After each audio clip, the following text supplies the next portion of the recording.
You wake up, you check your phone, you scroll past other people's lives, you pretend to care, you pretend you're fine, but something's missing. You're not in pain, not exactly. You're just hollow, like you're watching life from behind a window, not suffering but not alive either.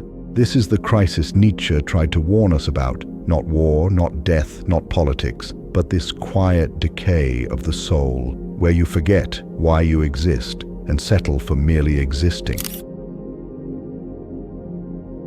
You were sold a dream: get good grades, get a job, buy stuff, be nice, retire, and if you follow the rules, they promise you peace. But peace never comes, because the system doesn't care if you feel alive. It only cares if you're productive. You're not taught to create meaning. You're taught to obey. You're not taught to think. You're taught to perform. You're not taught to be free. You're taught to fit in. So you smile at your boss. You laugh at jokes you don't feel. You go through the motions until your life feels like a checklist.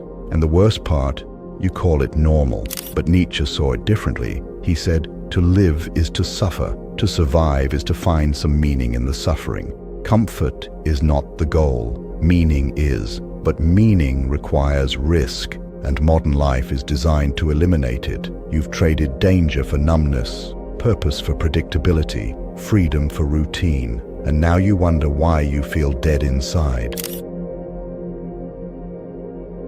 You don't wear chains, but your thoughts aren't your own. You believe what you're told to believe. You desire what others desire. You measure your worth by metrics someone else invented. You think success is money. You think beauty is attention. You think value is visibility. You've become a product performing for likes, followers, promotions. And the more they reward you, the more you disappear, until one day you don't know what you believe, what you want, what you love, because you never asked. You just scrolled, swiped, agreed. Nietzsche called this the herd morality, the tendency of weak minds to seek safety in numbers, to call mediocrity virtue, to label the authentic as dangerous. The herd wants obedience. It fears individuality, and so it punishes difference and calls it progress. But here's the twist. The herd doesn't need to control you, because it already trained you to control yourself.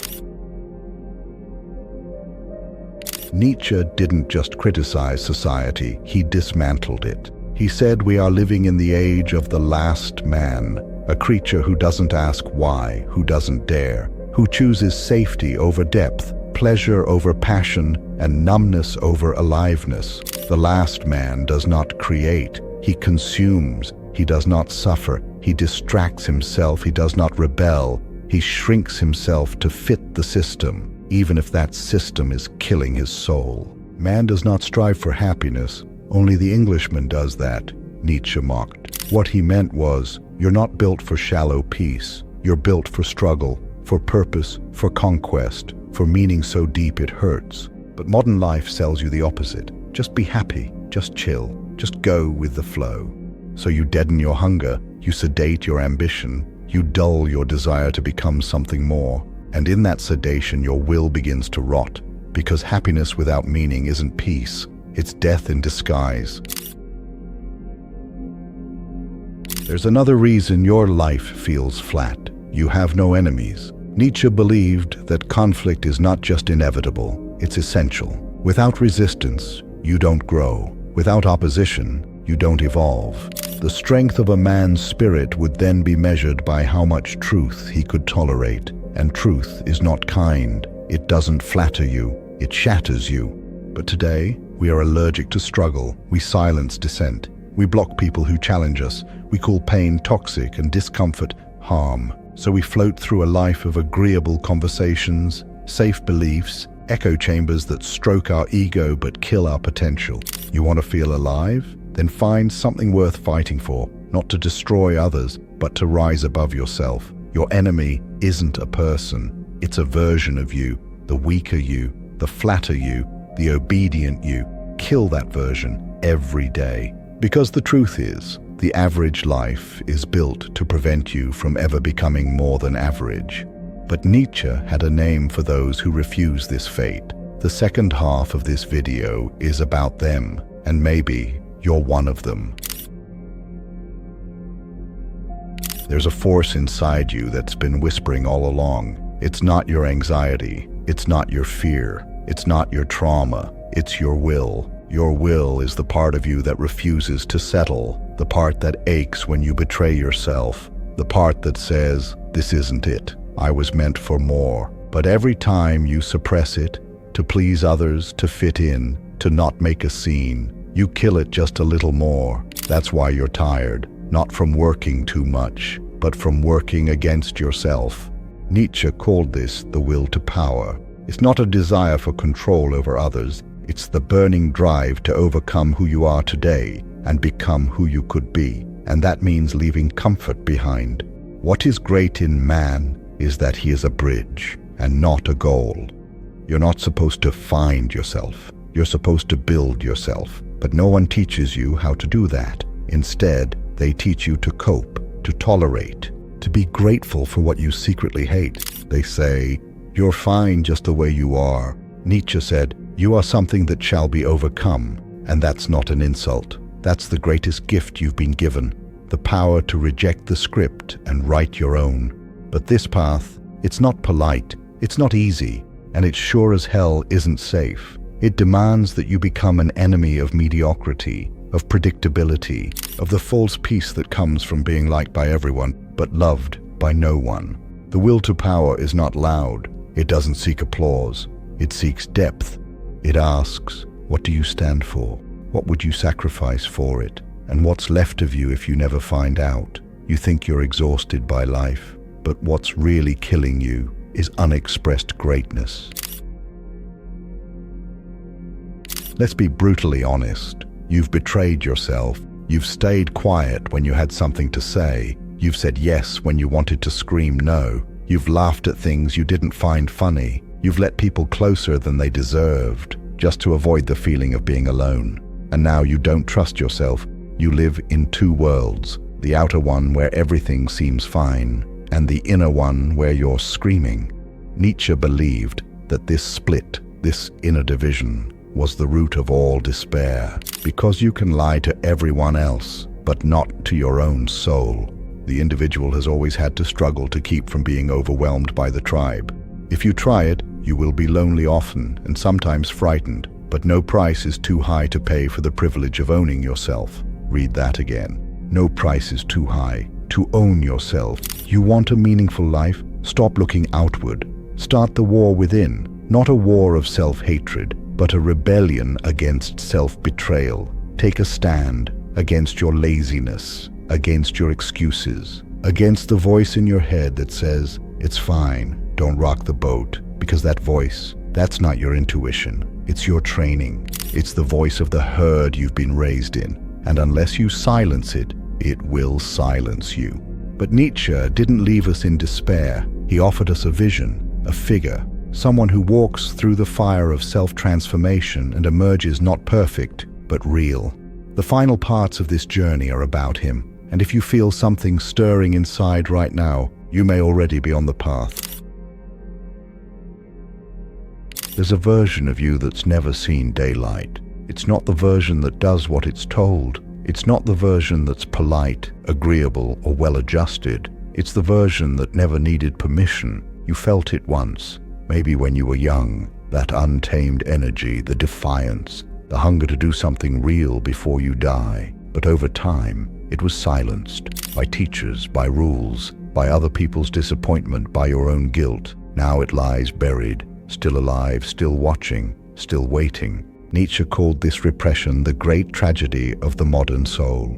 Not because we suffer, but because we become numb. Not because life is hard, but because it becomes hollow. You've convinced yourself that this is just adulthood. That feeling dead inside is part of growing up. That keeping the peace means killing your inner fire. It doesn't. That fire was never wrong. It was just too big for small people to understand. And here's the painful irony. You don't even remember who you are anymore. Not really. You've become a character, a mask, a function in society. You've traded your story for a script, your rage for routine, your questions for a quiet resignation. But underneath it all, the real you is still there. And if you want your life back, you have to do something terrifying. You have to become yourself, fully, recklessly, without apology. This was Nietzsche's most radical demand. Don't just be yourself, become yourself. And that's not a passive journey, it's war. A war against the parts of you that have grown fat and lazy. A war against your cowardice, your compliance, your tendency to wait for the world to give you permission. He said it clearly, the one who cannot command himself must obey. Which one are you? You already know the answer. You obey your impulses. You obey the system. You obey the expectations of people who barely understand themselves.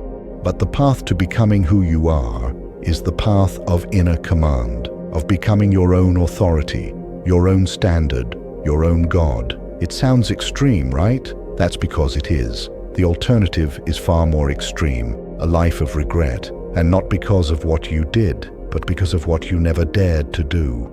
Nietzsche called the person who wins this war the Übermensch, the overman, not a superhero, not a tyrant, but a human being who writes their own values, who dances with chaos instead of hiding from it, who creates meaning in a meaningless world and lives it. He doesn't beg for love, he embodies it. He doesn't chase purpose, he becomes it. He is terrifying to those who've never met their own soul, because he cannot be controlled. But becoming him requires something few are willing to offer: everything. Your false self, your comfort, your excuses, your past. But what do you get in return? Freedom, power, clarity, self-respect. A life that doesn't just exist, it burns. And the tragic thing, most people die before ever tasting it. You're not most people. The final two parts of this journey will test everything you believe. But if you've made it this far, you're ready. Stay with me. It's about to get even darker and far more real.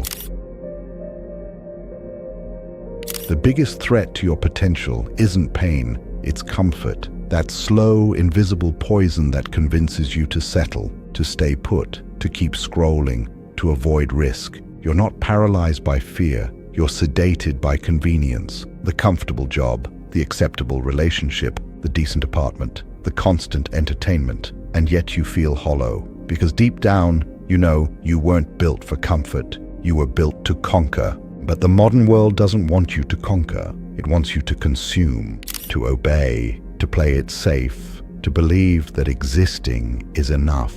It rewards mediocrity with dopamine. It bribes your hunger for greatness with likes and distractions. You can't be truly alive while playing dead. Nietzsche didn't believe in protecting people from pain. He believed in preparing them for it. One must still have chaos in oneself to be able to give birth to a dancing star.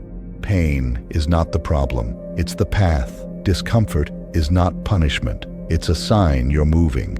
And growth, real, violent, soul-ripping growth, requires destruction. The destruction of who you were, of who they told you to be, of the life that made you feel safe, but not alive.